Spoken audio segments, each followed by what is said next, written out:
Selamat pagi, selamat siang, selamat malam, kapanpun Anda menontonnya.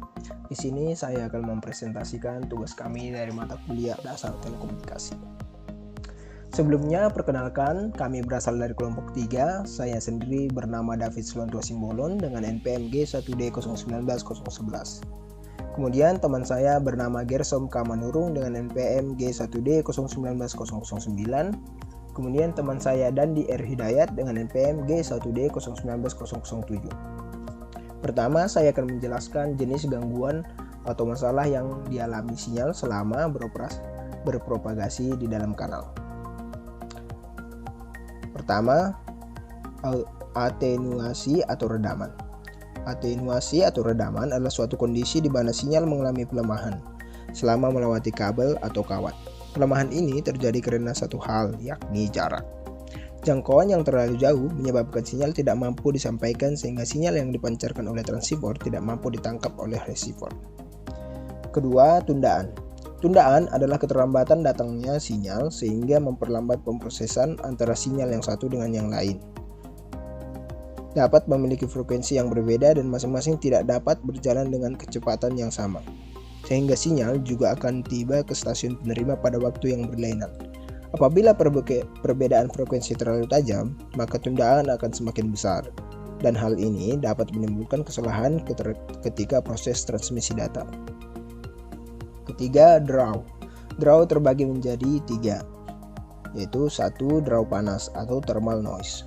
Draw panas merupakan salah satu jenis noise yang tergolong dalam internal noise, yaitu gangguan elektris yang dihasilkan alat atau sirkuit dalam sistem komunikasi data. Sedangkan draw panas sendiri merupakan perpindahan elektron yang cepat dan acak dalam konduktor yang diakibatkan oleh digitasi thermal. Kedua, draw intermodulasi atau intermodulasi noise. Draw intermodulasi terjadi apabila dua sinyal yang memiliki frekuensi yang berbeda secara bersamaan menggunakan medium transmisi yang sama, sehingga akan dihasilkan sinyal-sinyal yang merupakan penjumlahan atau perkalian dari dua sinyal tersebut. Draw intermodulasi ini biasanya diakibatkan oleh gejala intermodulasi. Apabila kita melewatkan dua sinyal dengan frekuensi berbeda melalui perangkat non-linear, maka akan dihasilkan frekuensi-frekuensi spurious yang berasal dari frekuensi harmonisa sinyal. Ketiga, draw impulse atau impulse noise. Draw impulse merupakan gangguan yang berupa pulsa-pulsa tak beraturan, terputusnya bunyi dengan durasi pendek, dan amplitudo yang relatif tinggi. Untuk transmisi suara, impulse noise tidak akan memberikan pengaruh yang besar, sehingga dalam komunikasi suara, impulse noise tidak terlalu diperhatikan. Namun, gangguan ini akan mengakibatkan cacat sinyal sehingga informasi yang diterima akan berbeda dengan informasi yang dikirim. Ada beberapa cara untuk menanggulangi adanya draw impulse, yaitu menjauhkan media transmisi dari medan listrik, menaikkan SNR, atau penggunaan kabel terisolasi. Gangguan ini termasuk pada gangguan tidak dapat diprediksi. Keempat, distortion atau penyimpangan. Distorsi adalah sebuah perubahan suara yang terjadi ketika amplitudo sinyal melebihi range yang tersedia. Pada umumnya, perangkat elektronika selalu memiliki range maksimal untuk amplitudo sinyal yang dapat diterima. Ketika amplitudo sinyal tersebut melewati batas, maka akan terjadi pemotongan sinyal, sehingga informasi aslinya dapat terganggu karena ada bagian yang hilang. Sinyal ini akan mengakibatkan rusaknya sinyal yang diterima tidak sesuai dengan dikirim. Kelima, fading. Fading merupakan salah satu gangguan transmisi dalam komunikasi yang dapat dirasakan oleh penerima akibat adanya fluktuasi level daya sinyal. Secara umum, fading terjadi karena penyimpangan atenuasi, di mana sinyal mengalami carry termodulasi telekomunikasi terhadap suatu bidang propagasi, suatu media propagasi. Ada beberapa jenis fading, diantaranya multipath fading merupakan fading yang terdiri karena terdapat objek di antara saluran pengirim dan penerima, sehingga gelombang yang tiba berasal dari beberapa lintasan dan mengalami fluktuasi yang relatif cepat. Keenam, gema atau echo. Gema merupakan gangguan berupa pemantulan sinyal yang disebabkan oleh impedasi dalam suatu rangkaian listrik. Penekanan pada gema tidak dapat digunakan dalam transmisi data melalui saluran voice grid. Selanjutnya, saya akan menjelaskan hal yang menentukan kualitas dari pentransmisian. Hal-hal yang dapat menentukan kualitas dalam pentransmisian adalah bandwidth, noise, radiasi, dan attenuation. Bandwidth atau lebar pita yaitu lebar cakupan frekuensi yang digunakan oleh sinyal dalam media transmisi. Satuan bandwidth adalah hertz. Noise yaitu gangguan yang terjadi pada saat transmisi data melalui media transmisi tertentu. Noise pada dasarnya adalah sinyal yang tidak diinginkan oleh pengirim maupun penerima. Radiasi yaitu kebocoran sinyal dari media karena adanya karakteristik listrik yang tidak diinginkan oleh media yang bersangkutan. Kemudian attenuation yaitu tingkat kehilangan energi pada perambatan sinyal atau pelemahan sinyal pada saat perambatan. Selanjutnya saya akan menjelaskan jenis-jenis medium transmisi. Medium transmisi dapat dibagi menjadi dua jenis utama, yaitu A. Wired atau guided media.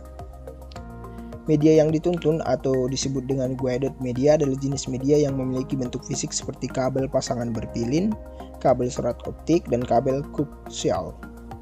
Setiap media transmisi memiliki karakteristiknya sendiri, seperti kecepatan transmisi, efek suara, biaya, dan penampilan fisiknya. 1. Kabel pasang berpilin. Pada dasarnya merupakan sepasang kabel tembaga yang diputar bersama berbentuk spiral dan dibungkus dengan lapisan plastik. Twister paid kabel ini pada dasarnya dapat dibedakan menjadi dua jenis kabel, yaitu UTP dan STP. Diameter twister paid sekitar 0,4 mm hingga 0,8 mm. Kabel koaksial. Kabel koaksial adalah kabel dua konduktor yang dimana satu konduktor berada di rongga luar mengelilingi satu konduktor tunggal yang dipisahkan oleh bahan isolator.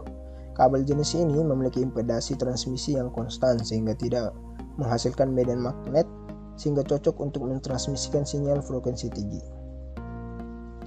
Kabel serat optik atau fiber optic cable. Kabel serat optik atau fiber optic cable adalah saluran transmisi atau jenis kabel yang terbuat dari serat kaca atau plastik halus yang dapat mentransmisikan sinyal cahaya dari satu tempat ke tempat lainnya. Sumber cahayanya dapat berupa sinar laser ataupun sinar LED. Diameter kabel serat optik sekitar 120 mikrometer. B. Wireless atau activated media. Media yang tidak dituntun atau activated media adalah media yang menggunakan sistem gelombang elektromagnetik dalam mentransmisikan informasi dari pengirim ke penerima tanpa ada perangkat fisik yang menuntunnya. Activated media ini lebih dikenal dengan istilah wireless, yaitu media transmisi tanpa kabel. Media yang tidak dituntun atau activated media ini diantaranya adalah frekuensi radio, gelombang mikro atau microwave, inframerah, dan satelit. Frekuensi radio. Frekuensi radio adalah media transmisi yang menggunakan gelombang elektromagnetik dengan kisaran frekuensi di antara 3 kHz hingga 300 GHz. Frekuensi radio pada umumnya menggunakan antena untuk menyebarkan gelombang elektromagnetiknya. Media transmisi frekuensi radio banyak diaplikasikan di televisi atau radio FM. Gelombang mikro atau microwave. Gelombang mikro atau microwave adalah media transmisi yang menggunakan gelombang elektromagnetik dengan frekuensi super tinggi atau super high frequency, yaitu frekuensi yang berada di kisaran 3 GHz hingga 30 GHz dengan panjang gelombang sekitar 1 mm hingga 1 meter untuk mentransmisikan sinyal dari pengirim ke penerima. Inframerah atau infrared. Inframerah atau infrared adalah media transmisi yang menggunakan radiasi elektromagnetik dari panjang gelombang yang lebih panjang dari cahaya tampak tetapi lebih pendek dari radiasi gelombang radio. Inframerah biasanya digunakan pada komunikasi jarak dekat seperti remote control pada televisi maupun perangkat elektronik lainnya. Satelit. Satelit adalah jenis media transmisi yang menggunakan satelit sebagai penerima sinyal dari stasiun bumi dan memancarkannya ke stasiun bumi lainnya. Satelit pada umumnya mengorbit pada ketinggian 36.000 km dari permukaan bumi. Setiap satelit yang mengorbit akan beroperasi pada sejumlah band frekuensi yang disebut dengan channel transponder. Media transmisi ini sering digunakan untuk siaran televisi, telepon jarak jauh, dan jaringan bisnis private atau private business network. Selanjutnya saya akan menjelaskan propagasi sinyal pada fiber optik. Propagasi sinyal adalah proses perambatan gelombang sinyal dari antena pemancar sampai ke antena penerima. Propagasi sinyal melalui fiber optik adalah suatu proses perambatan sinyal yang menggunakan sinyal cahaya yang telah dikonversikan dari aliran listrik untuk mentransmisikan suatu data. Serat optik akan mengirimkan data tersebut dalam bentuk partikel cahaya atau foton yang berbentuk denyutan pulsa melalui kabel serat fiber optik. Core dan cladding pada fiber optik memiliki indeks bias yang berbeda, akan membelokkan cahaya yang masuk pada sudut tertentu. Ketika sinyal cahaya dikirim melalui kabel serat optik, sinyal cahaya akan memantul pada core dan cladding dalam serangkaian bouncing zigzag mengikuti proses yang disebut refleksi internal total.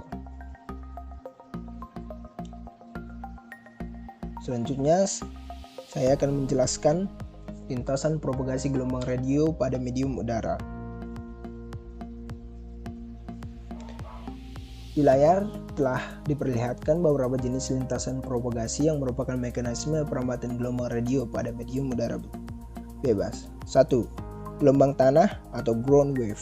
Gelombang tanah atau ground wave adalah gelombang radio yang berpropagasi di sepanjang permukaan bumi atau tanah.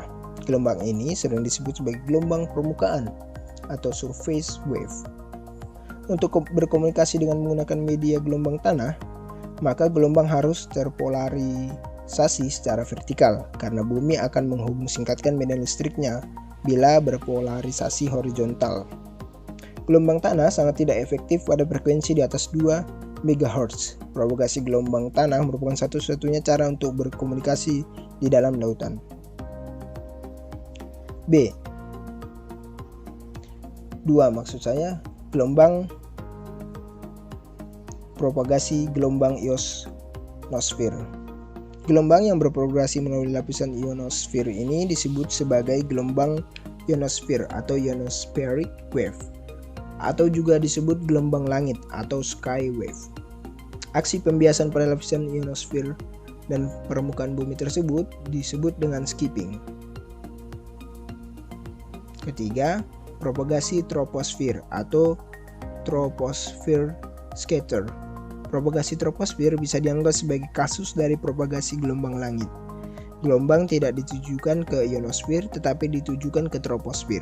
Batas troposfer hanya berkisar 6,5 mil atau 11 km dari permukaan bumi.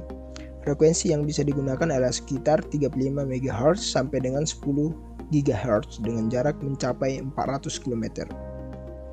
Keempat, propagasi garis pandang atau line of sight atau